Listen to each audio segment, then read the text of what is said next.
Hey guys! Welcome back to Mind State, where we help you reach your full potential.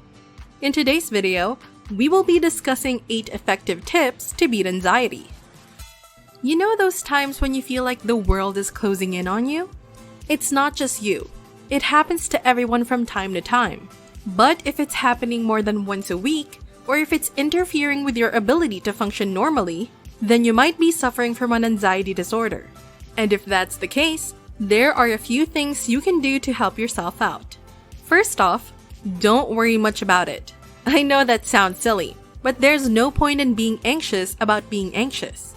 The best thing you can do for yourself is find ways to manage stress levels and calm your anxiety.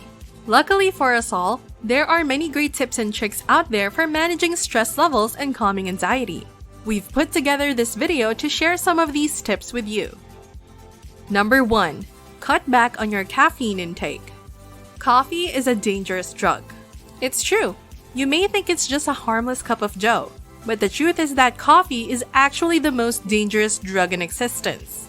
It has been linked to anxiety, panic attacks, and even heart attacks. And while it's true that these effects are rare, they do happen, and they happen more often than you might think. Caffeine is a stimulant that can cause adrenaline spikes in your body. This can make some people feel anxious or on edge. Coffee is one of the most popular sources of caffeine, with around 100 to 200 milligrams per cup. Even decaffeinated coffee contains around 2 to 12 milligrams of caffeine. If you notice a connection between your caffeine intake and anxiety, try cutting out caffeine slowly to avoid withdrawal symptoms such as headaches or nausea. Number 2. Exercise to sweat away your anxiety. Exercise is a great way to deal with anxiety, but not just any exercise. You need to do the kind that makes you sweat, not just the kind that makes you feel good about yourself. If you're feeling anxious, go for a run or a bike ride. Really push yourself during your workout. The next time you get anxious, do it again. The more your body gets used to being pushed by exercise, the less it will freak out when things feel stressful in other parts of your life.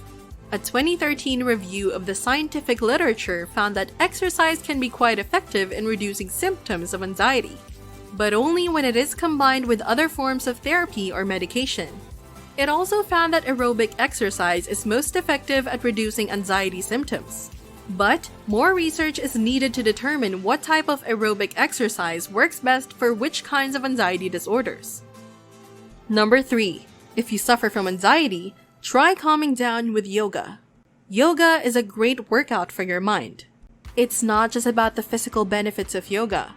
A 2015 review found that the practice can help calm the nervous system and boost mood.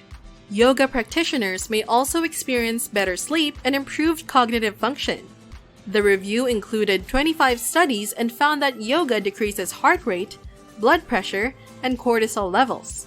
Cortisol is a hormone involved in the fight or flight fear response. Having too much cortisol in the bloodstream can exacerbate anxiety. Yoga leads to a decrease in symptoms of depression and anxiety, as well as a reduction in levels of molecules called cytokines in the blood. The immune system releases cytokines in response to stress. Chronic inflammation can result from high cytokine levels. Number 4. Listen to music to soothe your anxiety. Listening to music is a great way to relieve stress and anxiety. But did you know it can also make you feel good?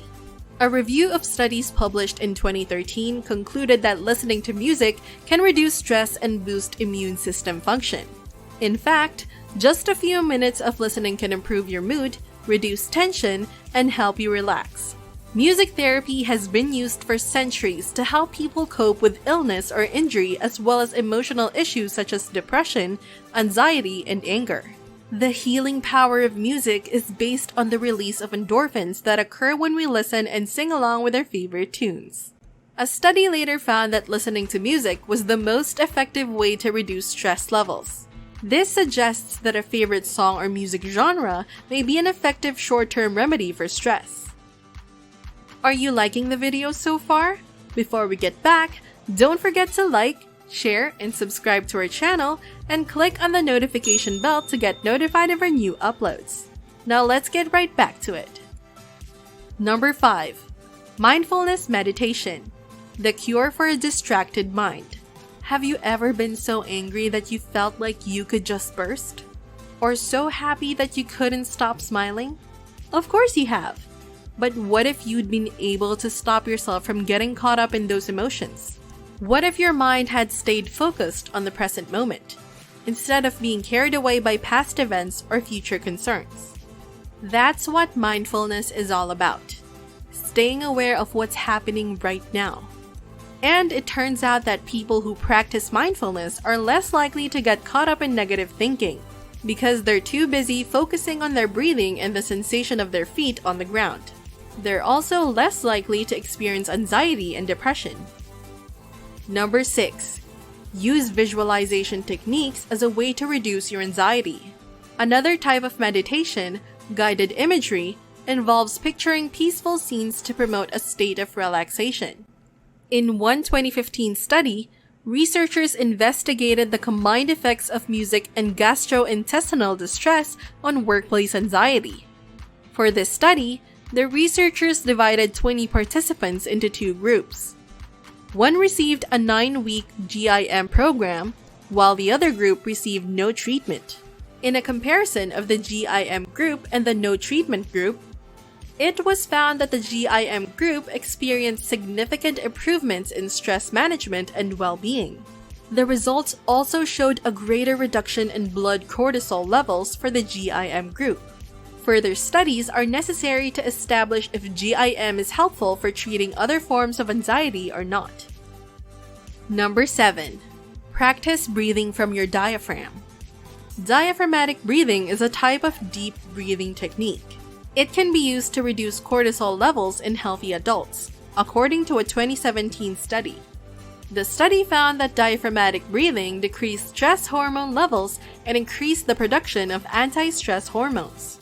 To help ease anxiety, people can practice the following technique for 10 minutes a few times a day. Step 1. Lie flat on your back with your legs bent and feet flat on the floor. Step 2. Touch your upper chest with one hand and your stomach below the ribcage with the other. Step 3. Breathe in slowly and deeply through your nose. Make sure that the hand on your stomach moves upward as you inhale, and that the hand on your chest remains still. Step 4. Exhale slowly through pursed lips, drawing the belly button down toward the floor. The hand on your stomach should return to its original position, while the hand on your chest remains still. Number 8. Procrastinate less and feel better about yourself. Anxiety is a funny thing. It can make us want to avoid the things we need to do, because they're stressful. But that very avoidance of stress can lead to even more stress in the end, when we realize we have to do something really important and don't have enough time to finish it. So, what's the takeaway here? Well, if you feel yourself putting off important tasks, try to remind yourself that it's better for your long-term health if you just get them done now. If you're one of those people who has a hard time getting things done, don't worry. You're not alone. Studies have shown that procrastination is a common behavior, and in fact, it's been linked to a number of stress-related health problems. While some people are able to get their work done without any issues, others find themselves constantly putting things off until the last minute. This can lead to unnecessary stress and anxiety, as well as physical symptoms like depression and anxiety. Luckily, there are ways to help manage these symptoms so that they don't get out of hand. For example, talking therapies that focus on stress management and emotional regulation may benefit people who are prone to procrastination. Hi everyone, thanks so much for watching Mind State. If you found this video helpful and enjoyed watching our content, please click like and subscribe. We'll always provide excellent takes on anything and everything. And also, we'd love to know about your thoughts, so leave a comment below. See you next time!